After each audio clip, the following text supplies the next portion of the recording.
Cuentan los registros históricos que el Magdalena fue descubierto en 1501 por Rodrigo de Bastidas, el fundador de Santa Marta. Es decir, hace casi como 520 años se tiene conocimiento de la navegabilidad y de la existencia del río y de cómo nos conectaba al interior a los colombianos. Y la relación del país con el Magdalena ha sido similar a su cauce, muy cambiante, en unas épocas frenética y veloz, en otras épocas absolutamente parsimoniosas, calmadas, como si siempre pensamos que fuera a estar ahí. Y sin proponérnoslo fuimos relegando el río a segundo plano. Esta fue la principal vía de comunicación entre Colombia, el centro de Colombia con la costa y la costa con el mundo. Las primeras noticias de navegación del río datan de la época de la conquista. En 1823 ya había conocimiento de naves navegando por el río, yendo del Caribe, como digo, hacia el centro del país. Y en 1848 ya había transporte regular por el río. Primero con las exportaciones de tabaco en Ambalema, luego con las exportaciones de cuero, de quina, finalmente de café, y también con las importaciones de productos de todo el mundo que llegaban al país y se distribuían desde Barranquilla hacia arriba.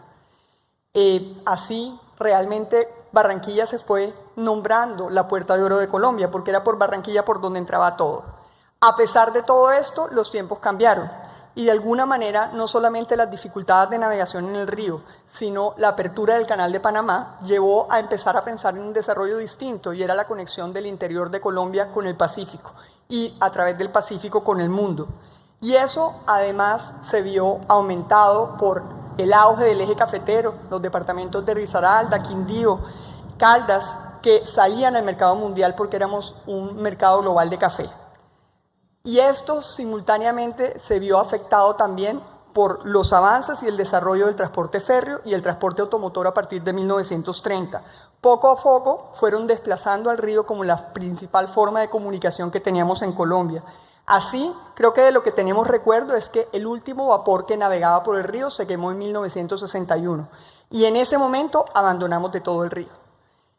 Obviamente esta situación no podía continuar así. Es un regalo de la naturaleza, es la arteria que une a nuestro país, que atraviesa 11 departamentos, que son el 80% de la población de Colombia y son además el 85% del PIB nacional.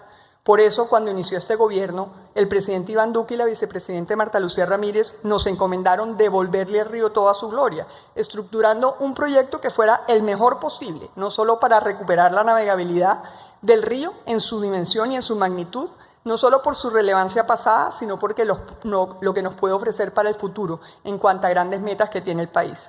Hoy celebramos aquí un hito nuevamente, y es el cierre de la estructuración del APP del río Magdalena, que avanza como avanza su cauce y sus aguas, con rapidez y no tiene marcha atrás, en parte gracias a un equipo muy grande que aquí está hoy acompañándonos.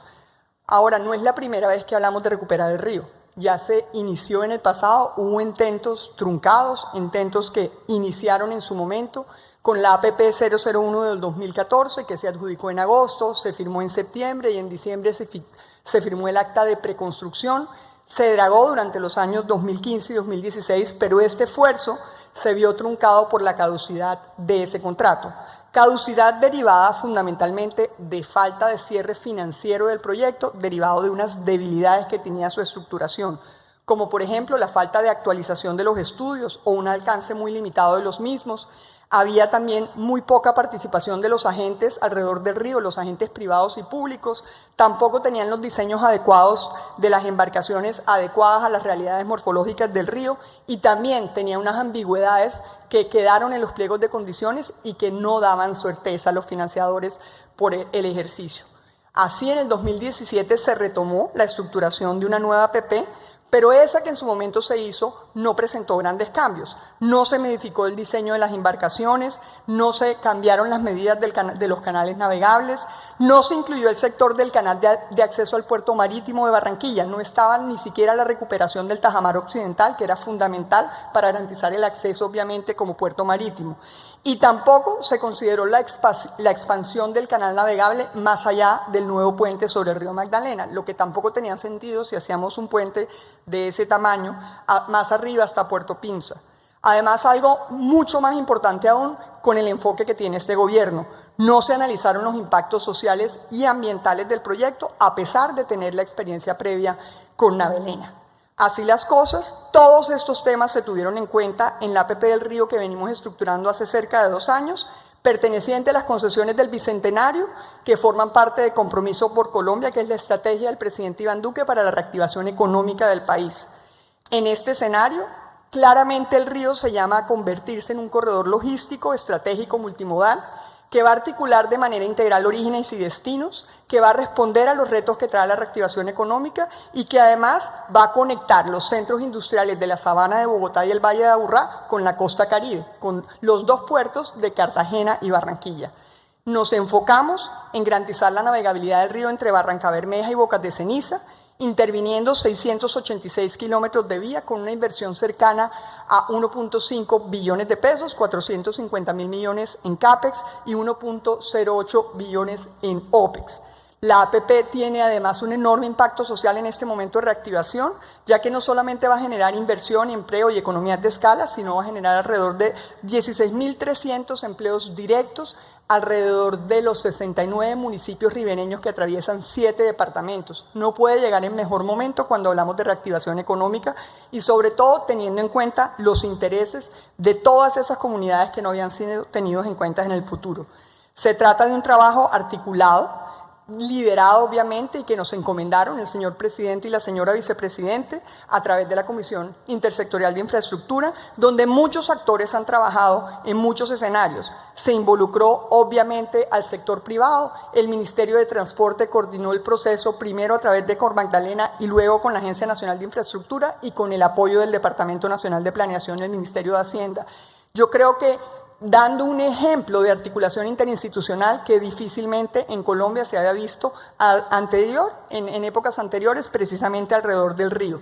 También contamos, obviamente, con el apoyo de la Universidad del Norte en el fortalecimiento técnico y el Instituto Alexander von Humboldt para hacer muy rápidamente lo que era la línea base socioambiental. Así también la alcaldía nos ha venido ayudando en temas prediales que son fundamentales para el proyecto.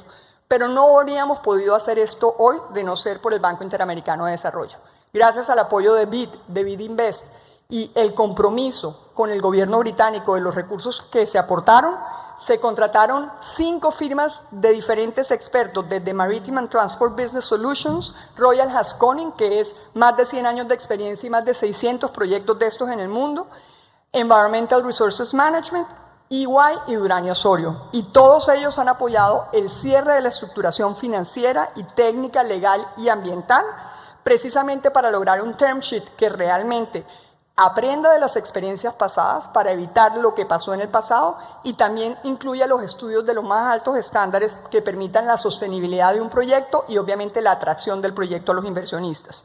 Enfocamos obviamente toda nuestra gestión a garantizar la validación de la banca multilateral, a hacer un proyecto atractivo y precisamente a tener esas diferencias particulares que hacen que este proyecto no se puede regir por las normas generales de APPs para carreteras, sino que es un proyecto totalmente distinto. Y además de los beneficios en términos de comercio, de multimodalismo y de competitividad, es fundamental también para el cambio climático y para cumplir las metas de reducción del 51% de los gases de efecto invernadero al 2030. El multimodalismo, acompañado además por el fortalecimiento del corredor férreo, de los corredores carreteros también en esa misma zona del Magdalena Medio, va a ser fundamental porque va a aportar, es un proyecto más que aporta a esa meta de reducción, ya que el sector transporte aporta el 12% de las emisiones de gases de efecto invernadero que genera Colombia. Entonces, simplemente decirles que estamos a puertas de una verdadera revolución en torno al río Magdalena, una que como país estábamos en mora de hacer.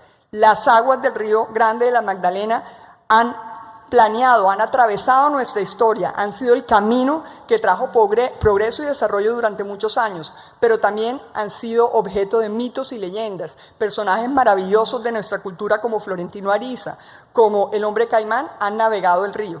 Y en realidad todos de alguna manera estamos vinculados al río. El río es el río que nos une, el río por el que viaja buena parte de la esencia del país y el río que permite y va a permitir el desarrollo y pujanza de un país que ni siquiera se paralizó durante la pandemia a pesar de las dificultades. Estamos seguros que aportándole esta nueva vida al río tendremos una Colombia no solo más competitiva, sino más conectada y también con mayor equidad, dándole ese renacimiento y esa importancia a la estructura del multimodalismo en Colombia. Muchísimas gracias.